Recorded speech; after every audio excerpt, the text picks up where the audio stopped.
22 तारीख को पूरे विश्व में जल दिवस मनाया जाता है। काशी के तुलसी घाट पे इसी जल दिवस को लेकर के एक बृहद आयोजन किया गया, जिसमें गंगा से जुड़े काफ़ी एक्सपर्ट भी यहाँ मौजूद थे और काशी की जनता भी यहाँ मौजूद थी। इन्होंने मानव श्रृंखला बनाकर गंगा को स्वच्छ रखना और पानी को कैसे बचाया जाए, इसको लेकर के संकल्प लिया। प्रयास तो काफ़ी हुआ है, लेकिन जिस दिशा में होना चाहिए वो दिशा ठीक नहीं है, और इस तरह का अगर प्रयास होगा तो उसका बहुत अच्छे परिणाम कभी आएंगे नहीं।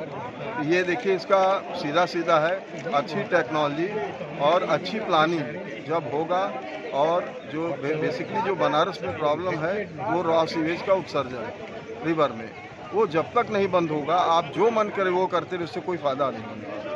सरकार का ये कहना है कि 4-4 एसटीपी जो है बनारस के अंदर, आप 4 नहीं 40 एसटीपी लगाइए, लेकिन अगर गंगा में उस तरह का जो रॉ सीवेज है वो उसका जल आएगा या अनट्रीटेड सीवेज आएगा तो ये गंगा की वेदना कम नहीं होगी। आप जितने मन के उतने एसटीपी लगाइए, और एसटीपी में वो मॉडर्न एसटीपी हो जिसमें फीकल कोलिफॉर्म बैक्टीरिया एकदम समाप्त हो। अभी जो एसटीपी है उसमें वो क्षमता नहीं है, तो आप एसटीपी लगाए तो एसटीपी की गिनती से ये परिणाम नहीं आपको आने वाला। मन जी, आपके लेबोरेटरी में लगातार टेस्ट वगैरह होते रहते हैं, तो इस समय वर्तमान स्थिति में क्या है? भाई, हम तो उसी बेसिस पे कह रहे हैं ना कि जो वाटर के जो पैरामीटर्स हैं, जो इंडिकेटर्स हैं, वो अच्छा नहीं है। और जहां हम बैठे हैं अभी, हमारे पास जनवरी का डेटा अभी लेटेस्ट नहीं है, यहाँ भी आपको फीकल कोलिफॉर्म काउंट पर 100 ml 40 से 50 हज़ार मिलेगा, जो कि स्नान योग्य जल के लिए 500 के अंदर होना चाहिए। तो आप कहीं उसके आसपास नहीं हैं, और आप केवल आश्वासन देते जा रहे हैं सबको कि गंगा साफ हो गई,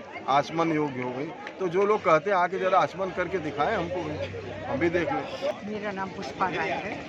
क्या लगता है, जिस तरीके से आज आप लोगों ने संकल्प लिया, माँ गंगा क्या इतने सालों में स्वच्छ हुई क्या?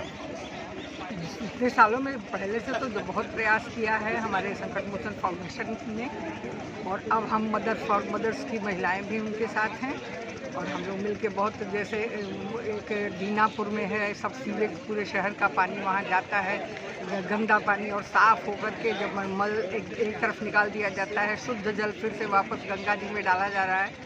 तो ये सब हम लोग के संकट मोचन फाउंडेशन और इसके, और जापान से भी बड़ी बड़ी मशीनें वहाँ आई हैं, उससे गंगा जी की सफाई का काम चल रहा है। लगता है कि सरकार में बेहतर काम हो पा रहा है क्या गंगा को लेकर के? प्रयास तो कर रहे हैं, लेकिन अभी जितना होना चाहिए उतना नहीं है। मैं संतुष्ट नहीं हूँ बहुत। अच्छा, आप लोगों की संस्था जो वो कैसे काम कर रही है? हमारी संस्था तो अभी जैसे अभी कचरे का डिब्बा घाट पर रखी है, ऐसे जाके फूल कचरा दिया बत्ती जो रहता है हम लोग निकलवा के स्वयं रखते हैं उसमें, और सबको समझाते हैं, जागरूक करते हैं। इस वर्ष का जो विषय है, हर एक साल एक विषय देता है संयुक्त राष्ट्र संघ, वो है कि जो भूमिगत जल है और जो दिखता नहीं उसको दिखने लायक कैसे बनाया जाए।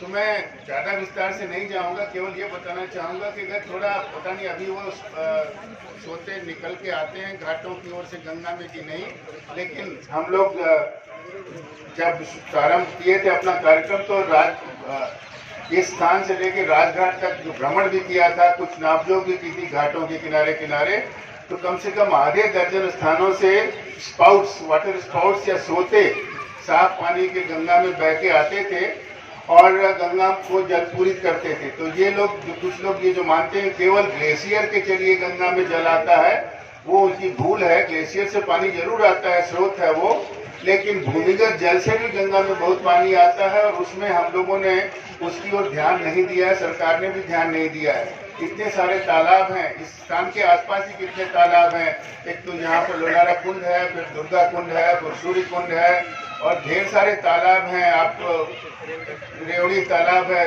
कुछ तो पट गए हैं, कुछ अभी बचे हुए हैं। ये सारे के सारे बरसाती जल को एकत्र करके गंगा में डालते थे, और जरूरत पड़ने पर गंगा का जल भी उनमें जाया करता था। तो ये व्यवस्था हमारे पूर्वजों ने, काशी को बसाने वाले लोगों ने बना रखी थी, ताकि हमको साफ पानी बिना किसी रुकावट के मिलता रहे, स्नान के लिए, आचमन के लिए, पूजा पाठ के लिए। उसमें व्यवधान आ गया है, क्योंकि आबादी बढ़ गई है, जल की निकासी बढ़ गई है, पेड़ गायब हो गए हैं, तालाबों में जो जल आता था वो कम हो गया है। तो ये सारी समस्याएं आपस में जुड़ी हुई हैं। केवल अकेले बरसाती पानी को, ग्लेशियर के पानी को या बरसात के दिनों में बहकर आने वाले पानी को अन्य नदियों से गंगा में अगर हम जोड़ने की कोशिश करेंगे तो ये हमारी थोड़ी कमजोरी होगी। जितने भी जल स्रोत हैं, चाहे छोटा तालाब हो, बड़ा तालाब हो या छोटी नदी, अस्सी जैसी नदी है जो नदी कहलाने लायक नहीं रह गई है, जहाँ से वो निकलती है उस स्थान से कितना पानी बरसात के दिनों में कैसा साफ पानी आता था जब मैं 1954 में बनारस में आया था।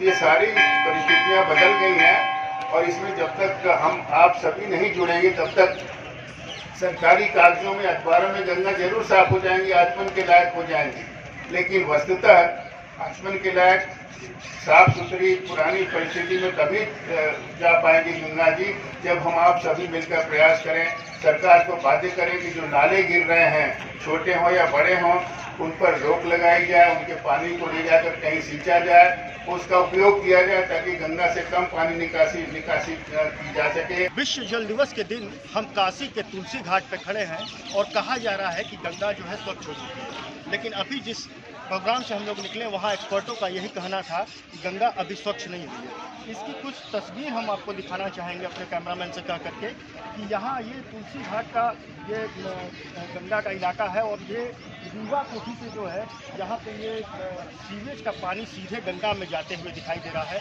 कहीं न कहीं ऐसी तस्वीरें जो है सरकार की जो है जो हकीकत की है उसकी पोल खोलती हुई दिख रही है। प्रभा साक्षी के लिए वाराणसी से अमित मुखर्जी। अगर आप भी लेना चाहते हैं देश दुनिया की तमाम जानकारी तो आज ही सब्सक्राइब करें हमारे चैनल को। साथ ही नीचे दिए बेल आइकन को जरूर दबाएं ताकि हर अपडेट आप तक पहुंच सके।